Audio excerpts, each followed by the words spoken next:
Yo, welcome back, guys. Welcome back to another episode. I want to do a part 2 to what I was talking about last week when I was talking about how you can find ways to make new readers or bring back the old readers. How to make money back in this industry again, okay? Especially in hard times like this economy that we're dealing with. You can still make money. You can still make a ton of money, especially if you're a big company like WOTC. Okay, let's talk about WOTC specifically. Last time I talked about Marvel in general, kind of like publishing in general when it comes to like storytelling, right? And that kind of applies also to WOTC as well, because Radiant Citadel and a couple of the books that they had. What was the other one? I can't remember. I know was it Space Jam? Spelljammer? Space Jam. Space Jam. What's wrong with me? I'm getting old. I don't like this. Oh my God. I'm giving them too many ideas now. I better not talk anymore. No, but in all seriousness though, they had I think they had some stuff in Spelljammer if I'm not mistaken. Or maybe I'm thinking of Ravenloft. I'm not sure. I can't remember. They had a race issue that they got in trouble for, but it was not a big deal. In my opinion, I read both of them, and they weren't that big of an issue. It wasn't like the races were a 1-to-1 analog for the real world stuff, like the Vistani or the I forgot what the other ones were called. Or I forgot what that race was in Spelljammer they got in trouble for. I forgot what they're called, but you know what I mean. Everyone knows that. It's you could just Google it. Everybody knows that story, that drama.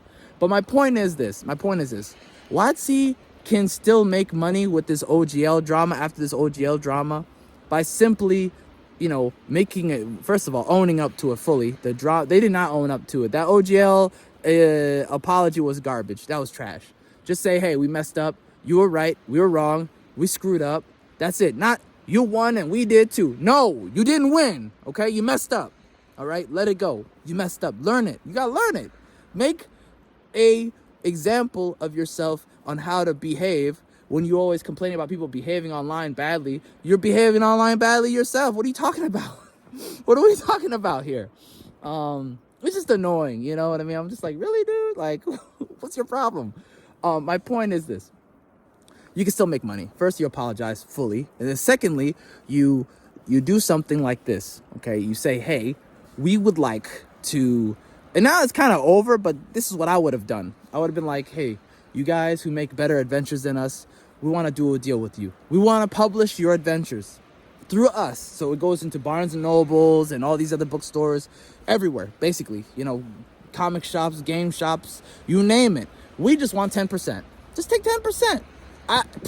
I guarantee you're going to make a lot more money than your regular books. And then you can stop doing this adventure stuff that is not very good. Let's be honest. The adventure stuff that they're putting out there is not... It's subpar. It's subpar. I'll be honest with you. Not to fillet, not to give Critical Role a big ego or whatever. But, I think their adventures are better than what WOTC puts out. I'm sorry. I think that Critical Role stuff is way better than what WOTC puts out. Wizards doesn't know what they're doing. They just don't. They lost whatever it is that they used to have, whatever, energy or zeal they had, passion they had is gone. And that's okay. If you're not passionate about what you're doing, stop what you're doing, zoom out and say, okay, clearly it's my time is over. Let me go ahead and look at who else is passionate and doing a better job than us, and let's make a deal with them instead.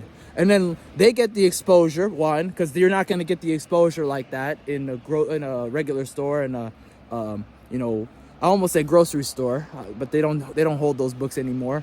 I miss those days. Remember those days where you could find like a Dungeons and Dragon book or a RPG book at like any place, like a grocery store? I used to be like, man, I'm telling you, man, I used to be like, dang, I could use that. And you just buy it off. My allowance would be at zero. My allowance would be at zero a lot. A lot because of that. But anyways, that's an aside. My point is this. There is opportunity for every hardship, right? This is a hard time right now. Everybody can make money. You just have to open your mind about what it is that A, you want, B, you're willing to do, and C, the humility that you have to do it, right? You have to have a humility and know that you're not going to get 50% or 100% of the profits or whatever. You're going to get a small amount of the profits, but the problem is they're not hungry for that. They want it all. They want the whole package, and that's not how that works. That's not how surviving. It's very cold here, guys. Sorry. Surviving. That's not how surviving works. That's not how thriving works. That's not how creating goodwill works. You need to be okay with getting a little bit if you're trying to expand what you have, right? You need to be okay with adapting to whatever marketplace you're in. You need to be okay with knowing that you're not the big dog anymore. You know what I mean? And that comes with humility.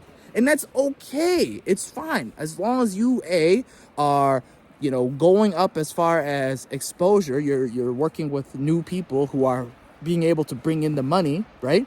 And B, you have a new relationship that you are forging a good, positive camaraderie relationship, business relationship with new people who will give you goodwill wherever they go. They're gonna say, hey, Wizards, WOTC does a great job because blah blah blah. They put me up. They put me out. If they were good people, I'm talking about Hasbro, not just Wild. And I don't want people to think I'm just poo-pooing on the Wizards employees. I'm not. This is about the executives. This has always been about executives. This has always been about leadership. Again, I told you guys before, I'm anti-megacorp. The megacorps, as far as what megacorps do today, I'm anti-megacorps. If megacorps were actually good people, I'd probably be neutral or pro megacorps. But because they're bad and their behavior, again, I've always been about behavior, not the people.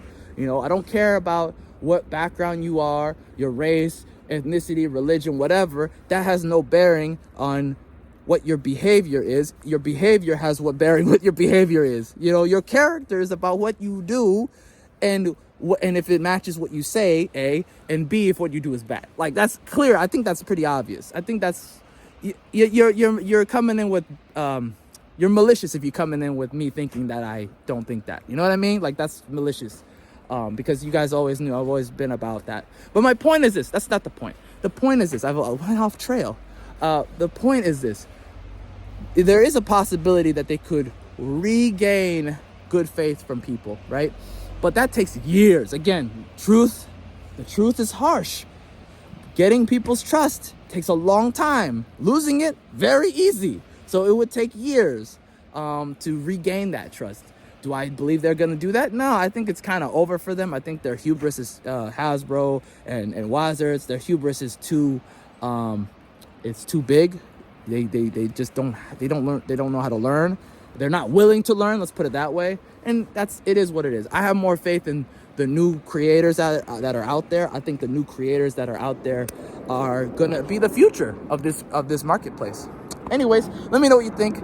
Appreciate your time. Have a great day. God bless.